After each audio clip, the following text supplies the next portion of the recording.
ఓం సమర్థ సద్గురు సాయినాథ్ మహారాజ్కి జై. ఓం సాయిరామ్. మన బాబా కుటుంబ సభ్యులందరికీ నమస్తే అండి. హాయ్ ఫ్రెండ్స్, మీ అందరిపైన షిరిడి సాయినాథుని ఆశీస్సులు ఉండాలని, మీరు ఎల్లప్పుడూ క్షేమంగా సంతోషంగా ఆరోగ్యంగా ఉండాలని మనస్ఫూర్తిగా బాబా గారిని కోరుకుంటున్నానండి. ఇంక ఈరోజు వీడియోలో మన బాబా గారి సందేశం అండి. ఈరోజు మన బాబాగారు మన ముందుకి పసుపు, కుంకుమ, విభూది ఈ 3 వస్తువుల్ని తీసుకువచ్చారండి. మీరు బాబాగారిని స్మరిస్తూ ఒకటైతే అనుకోండి. బాబాగారు ఎటువంటి శుభవార్త చెప్పబోతున్నారు, మనకి రాబోయే రోజులలో మనకి ఎటువంటి మంచిగా జరగబోతుందో అన్నీ కూడా బాబాగారు చెబుతారండి. అవి ఏమిటో బాబాగారి మాటల్లోనే తెలుసుకోండి ఫ్రెండ్స్. చిన్న రిక్వెస్ట్ అండి, మన వీడియోస్కి అయితే ఒక చిన్న లైక్ ఇవ్వండి ఫ్రెండ్స్. ఇంక వీడియోలోకి వెళ్ళిపోదామండి. ముందుగా అయితే కుంకుమ తాకిన నా బిడ్డకు ఈరోజు నేను నీకు నా దర్శనమిస్తున్నానమ్మా. వెంటనే నీ సమస్యలు మటుమాయమవుతాయి. ఎంతో కాలంగా వేధిస్తున్నా నీ సమస్యలు తొలగిపోయి అనుకూలమైన రోజులు ప్రవేశిస్తాయి. ఆ తరువాత నిత్య సంతోషంగా నీ రోజులనేవి గడుస్తాయి తల్లి. ధన సమృద్ధి కూడా కలుగుతుందమ్మా. ఇప్పటి వరకు ఏ పని చేసినా కలిసి రాక ఇబ్బంది పడుతున్న నీకు ఆ పని కనపడటమే ఆలస్యం క్షణాల్లో అవుతుంది. దాని ద్వారా అధికమైన ఆదాయం నీవైతే పొందుతావు తల్లి. ప్రతి క్షణము కూడా జీవితంలో నువ్వు పోరాటం చేసినావు. ఈ పోరాటంలో నువ్వు గెలిచావు. ఇంక నీ జీవితం గెలుపు తప్ప ఇంకేమీ ఉండదమ్మా. ఎందుకంటే ఈనాటి వరకు నువ్వు అనుభవించిన జీవితం నరకప్రాయమైన జీవితం. మీ దగ్గర 1 రూపాయి ఉంది, కానీ అవసరాలు మాత్రం 100 రూపాయల కన్నా ఎక్కువగా ఉంటున్నాయి. మరి నీ దగ్గర ఉన్న 1 రూపాయితో నీ జీవితం ఎలా నెట్టుకు వచ్చావు? ఒక్కసారి ఆలోచించుకో. నేను నీకు సహాయం చేయలేదని అపోహపడుతున్నావు కదా. భగవంతుడు నీకు తోడుగా ఉన్నాడు కాబట్టే కదా నీ దగ్గర ధనం లేకపోయినా నీ కుటుంబాన్ని పోషించుకుంటూ వచ్చావు. నేను నీకు సందేశం ఇస్తున్నానమ్మా. అంటే నీకు మంచి రోజులు వస్తున్నాయన్నమాట. నన్ను నమ్ముకున్న వారికి నేను ఎప్పుడూ మేలు చేస్తాను తల్లి. నన్ను నువ్వు మర్చిపోవద్దమ్మా. నా బాబా నాకు లేడని, నాకు సహాయం చేయటం లేదు అని నువ్వు ఎటువంటి దిగులు పడవద్దు. ఎంత పేదరికంలో ఉన్నా తిండికి బట్టకి ఎటువంటి లోటు లేదు కదా. నేను మిమ్మల్ని ఒక మంచి స్థాయికి తీసుకువస్తాను. నేను ఎంతవరకు మీకు సహాయం మేలు చేయగలను అంతవరకు చేస్తాను తల్లి. ఒక స్థితికి చేర్చిన తర్వాత వారికి ఎనలేని సంతోషాన్ని, ఎనలేని ఆనందాన్ని ఇచ్చి వారితో ఎంతో కొంతమందికి సహాయం చేయిస్తాను తల్లి. ఇప్పుడు నీతో కూడా అంతే. నీకు అవసరమైన దానికంటే ఎక్కువ సంపదను ఇస్తాను. నీతో ఇతరులకు సహాయం చేయిస్తాను. అలా చేయటానికి నువ్వు సిద్ధంగా ఉన్నావా? నువ్వు నీకు కానీ నీ కుటుంబానికి కానీ ఎటువంటి లోటు చేయకుండానే నువ్వు అవతల వారికి ఎంత సహాయం చేయాలి అని ఉందో అంత సహాయము చేయి తల్లి. నేను చెప్పానని కానీ, లేదంటే చెయ్యకపోతే ఏదైనా కీడు జరుగుతుందేమోనని అపోహ అయితే పెట్టుకోవద్దు తల్లి. భగవంతుడు ఎప్పుడూ కూడా తమ పిల్లలకి మంచే చేస్తాడు. వారు చెడ్డవారైనా మంచివారైతే వారికి ఎప్పుడూ కూడా ప్రశాంతమైన జీవితం ఉండేలా చేస్తాను. కాబట్టి ఎప్పుడూ కూడా భగవంతుడు నా యందు ఉన్నాడు, నన్ను కాపాడుతున్నాడు అనే ఆలోచనలతో సంతోషంగా జీవిస్తున్నావు. చెడు మార్గాలలో వెళ్ళే వారికి బుద్ధి చెప్పటం కూడా నా బాధ్యతే కదా.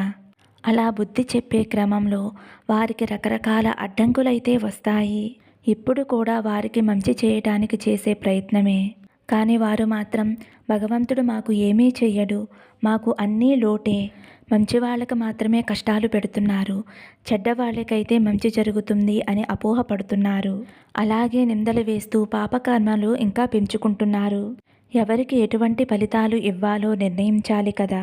కాబట్టి ఎవరైనా మంచి మాటలు చెబుతున్నారు అంటే భగవంతుడే వారి రూపంలో వచ్చి వారు చెప్పే మాటలను స్వీకరించి మీరు చేస్తున్న పనులు ఎలాంటివో అని గమనించి ప్రయత్నిస్తే ప్రశాంతమైన జీవితాన్ని గడుపుతావు తల్లి.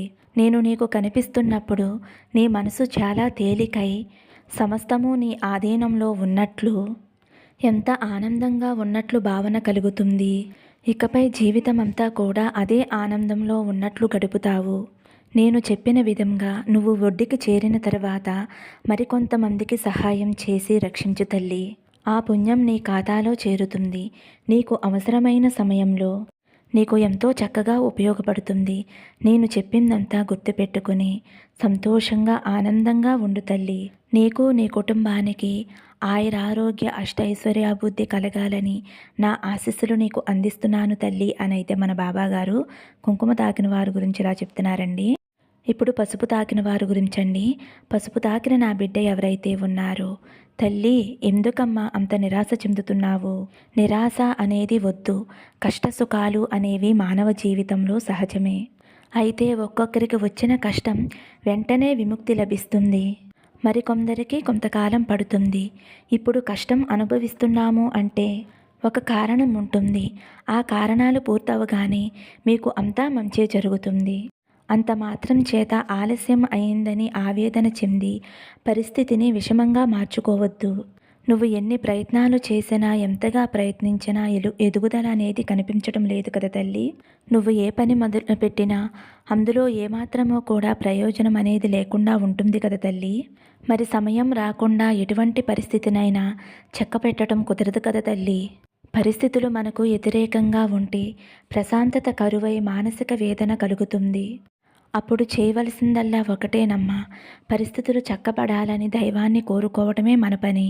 మనం రెట్టింపు ఉత్సాహంతో భగవన్నామ స్మరణం చేయటం తప్ప వేరే ఆలోచనలు ఏవీ కూడా చేయకూడదు. నిరాశ చెందకూడదు. నిరాశ మనల్ని కిందకు లాగేలా చేస్తుంది. కాబట్టి నిరాశ అనేది అస్సలు దగ్గరికి చేరనివ్వకూడదు. జీవితంలో బ్రతకాలి అంటే ఆశ అనేది చాలా ముఖ్యం. ఆశ ఉంటే కొంచెం ఆలస్యమైనా సరే మనకున్న ఆశయాలన్నీ కూడా సాధించగలుగుతాము. కనుక తల్లి నిరాశ అస్సలు చెందవద్దమ్మా. ఏదైనా సరే నీకు అనుకూలంగా మారుతుంది అనే ఆలోచనలతో ఉండు. నీకు అంతా మంచే జరగాలని నేను ఆశిస్తున్నానమ్మా. అలాగే నా ఆశీస్సులు కూడా నీకు అందిస్తున్నాను బిడ్డ. ఇప్పటి నుంచి మీకు అంతా మంచే జరుగుతుంది. బాబా మీకు తోడుగా ఉన్నారు అని మర్చిపోవద్దు తల్లి. నీవు నాపై నిందలు వేయొద్దమ్మా. బాబా నాకు ఏమీ చేయడం లేదు, నన్ను మర్చిపోయారు అని నువ్వు అనుకోవద్దు తల్లి. నీకు నేనెప్పుడూ కూడా రక్షణా కవచంగా నీ చుట్టూనే ఉంటానమ్మా. నీకు నీ కుటుంబానికి నేను రక్షణగా ఉంటాను. నువ్వు ఎటువంటి దిగులు చెందవద్దు తల్లి. పసుపు తాకావు కదమ్మా, నీకు గురుబలం పుష్కలంగా లభిస్తుంది తల్లి. నువ్వు ప్రతిరోజు కూడా పసుపుని కొంచెం నుదుటిన బొట్టుగా పెట్టుకో తల్లి. అలా చేయడం వలన నీకు గురుబలం అనేది మరింత ఎక్కువగా ఉండి నువ్వు ఏది అనుకున్నా సరే అది జరుగుతుంది. మీ ఇంట్లో శుభాలు కలుగుతాయి తల్లి. ఆనందంగా సంతోషంగా ఉండు అని అయితే మన బాబా గారు పసుపు తాకిన వారి గురించి ఈ విధంగా చెప్తున్నారండి.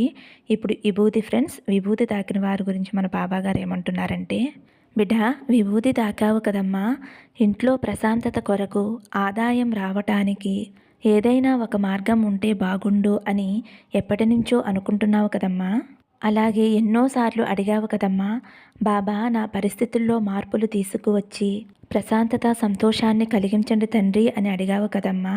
ఆ సమయం నీకు ఇప్పుడు వచ్చింది తల్లి. అందుకోసం నువ్వు నా కోసం ఏమి చెయ్యాలో అది నేను చెబుతాను.